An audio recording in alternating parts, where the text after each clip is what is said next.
Gloire au Seigneur. Alors, cet après-midi, je voudrais parler d'un sujet dont je n'ai jamais parlé, un thème que je n'ai jamais évoqué. Il s'agit de la virginité. La virginité. Et le titre de ce message sera les deux dimensions de la virginité. Les deux dimensions de la virginité. Alors, pour nous accompagner, nous voulons lire un passage dans la parole de Dieu. Actes chapitre 2, chapitre 21, versets 8 et 9. Nous partîmes le lendemain et nous arrivâmes à Césarée. Étant entrés dans la maison de Philippe, l'évangéliste, qui était l'un des 7, nous logeâmes chez lui. Il avait 4 filles vierges qui prophétisaient. La Bible dit, il avait 4 filles vierges qui prophétisaient. Ça veut dire que c'était déjà des grandes filles. Et la Bible prend la peine de préciser que ces filles étaient vierges.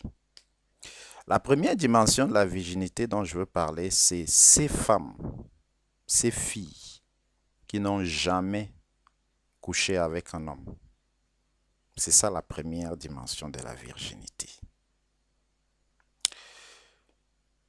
Si l'on fait un sondage dans notre société aujourd'hui et qu'on choisit la tranche 15-25 ans, c'est-à-dire de 15 à 25 ans,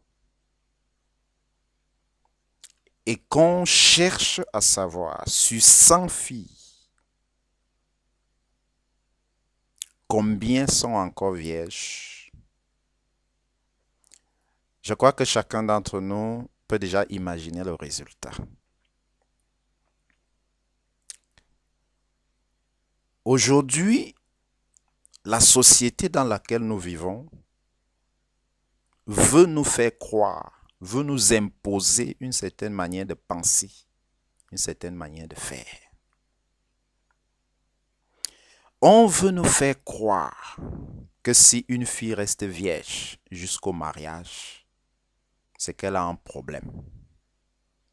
On veut nous faire croire que la virginité, c'est un signe de faiblesse. C'est un signe, n'est-ce pas, que la personne est trop fanatique, trop religieuse. Elle n'est pas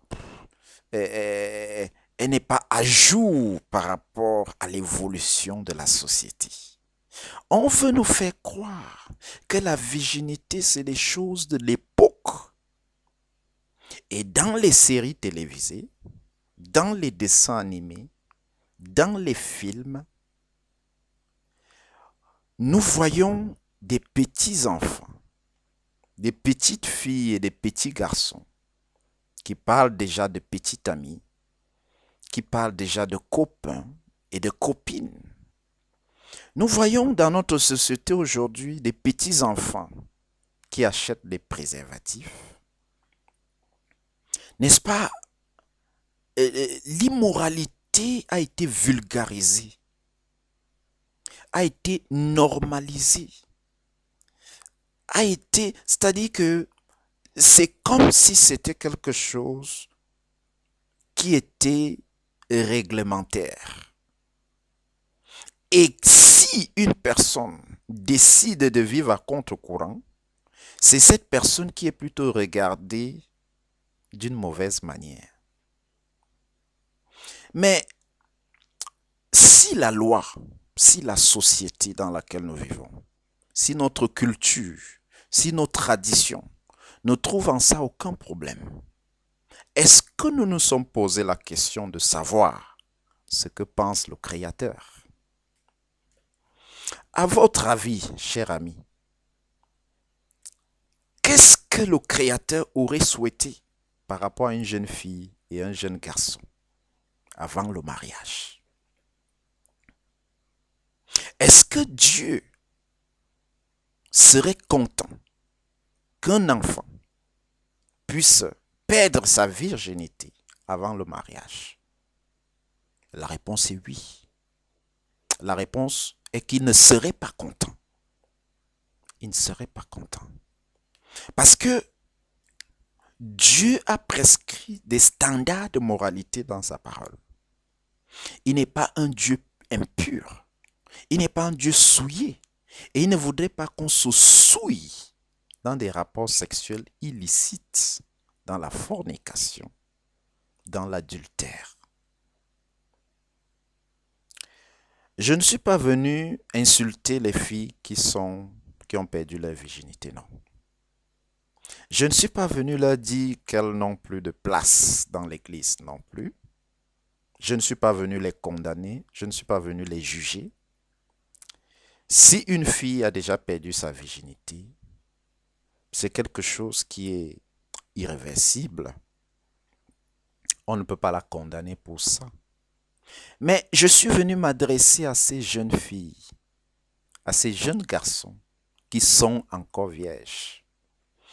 Et je voudrais les encourager en leur disant de ne pas écouter ce que leur dit la télé, de ne pas écouter ce que leur disent les films, ce que leur disent même peut-être leur maman à la maison, leur entourage. Parce qu'il y a des mamans qui encouragent leurs filles à aller se prostituer dehors.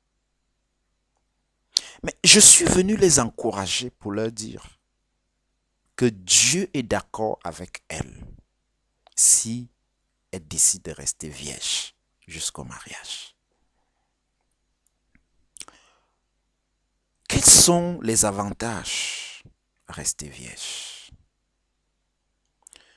C'est un sujet aujourd'hui entre camarades, entre filles.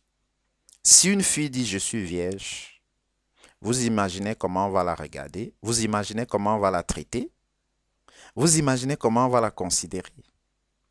On va la considérer comme quelqu'un qui vient de l'époque préhistorique. C'est-à-dire que ce qui est normal a été dénaturé par notre société au point d'être regardé comme quelque chose d'anormal.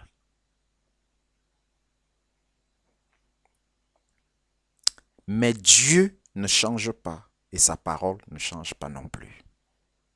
Quels sont les avantages de la virginité?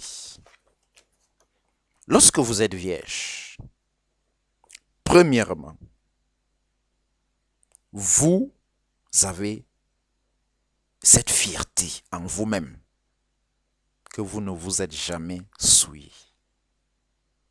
Quand vous êtes vierge, cela, et que vous vous mariez vierge, cela va entraîner le respect de votre mari. Votre mari va vous respecter. Quand vous êtes vierge et que vous décidez de vous marier étant vierge, cela honore Dieu. Vos amis, vos camarades, vos copines vous diront n'importe quoi, essaieront de vous décourager par tous les moyens, mais sachez que cela honore Dieu. Ne vous laissez pas décourager. Une femme qui se marie vierge, elle fait la fierté de ses parents.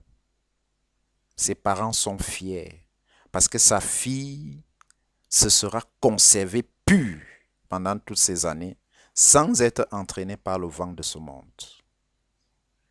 Une fille qui se marie vierge est un exemple pour la société, c'est un exemple pour ses cadets, pour ses petits.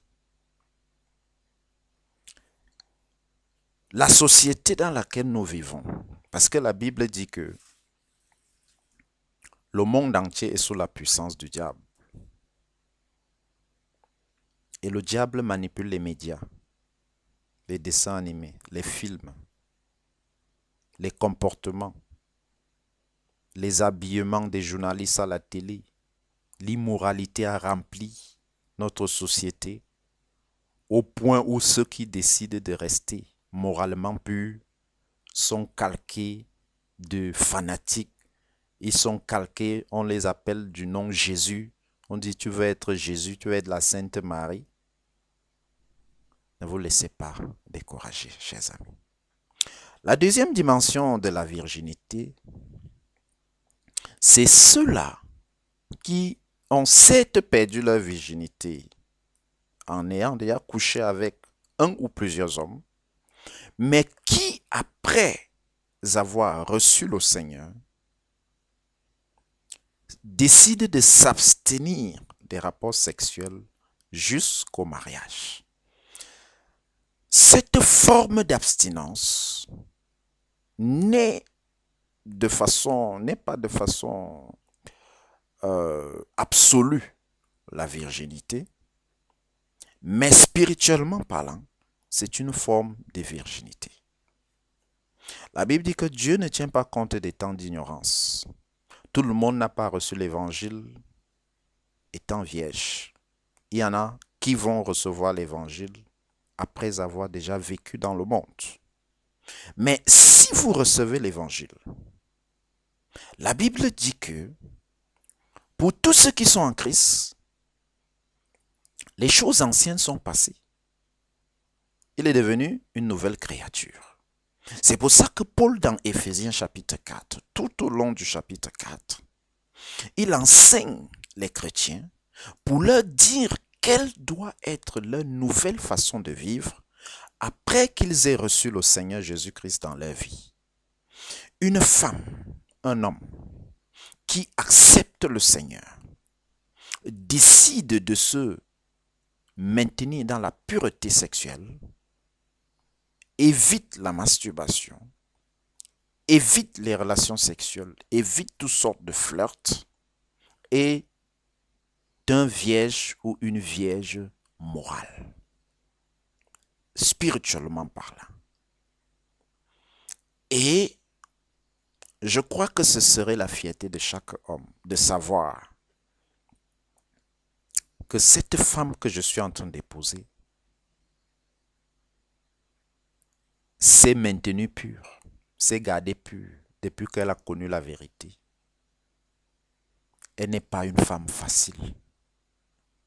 Elle a décidé, elle a été déterminée pour se maintenir pure. Si vous voulez vivre la vie chrétienne,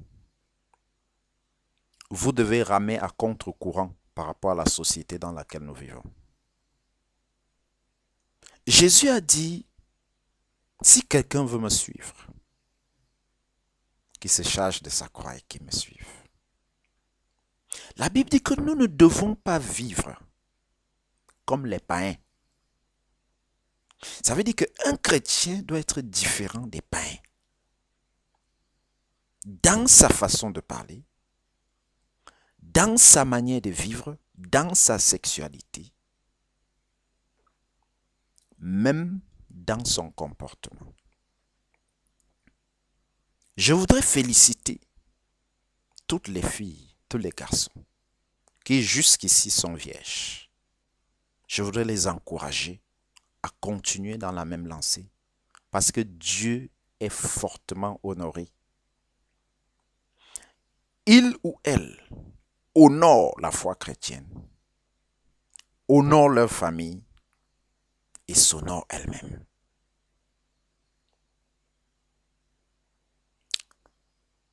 Si ce message vous a touché, vous savez quoi faire et vous savez ce qu'il ne faut pas faire. Que le Seigneur vous bénisse. Pasteur Yves Charlie Godia. À la prochaine pour un nouveau message. Gloire à Dieu.